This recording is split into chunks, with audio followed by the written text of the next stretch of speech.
So today I'm going to share some differences between EGP and ESP. So let me take this closer. So what are the differences between EGP and ESP? And also I want to say ESP is also known as English for occupational purposes. That is also one of the definitions. So ESP teaching approach is known to be learner-centered, where learners' needs and goals are of supreme value. It is a learner-centered approach, ESP. Whereas General English approach is language-centered and it only focuses mainly on the learning language from a broad perception.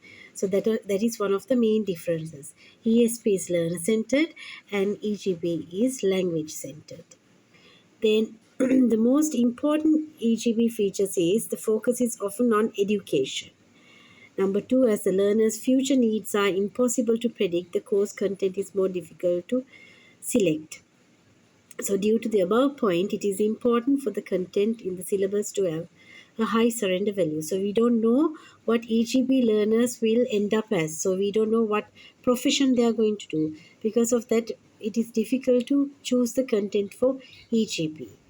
Then most relevant ESP features are the focus is on training, English is tended to be used for specific vocational context, the selection of the appropriate content is easier, it is important for the content in the syllabus to have a high surrender value. So we teach ESP actually for people to get get a better opportunity at the vocational context or their workplace.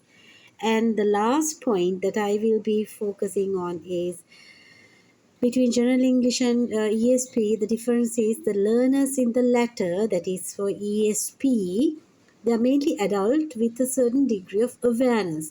They know a certain amount of English concerning their language needs, according to Hutchinson and Waters 1987.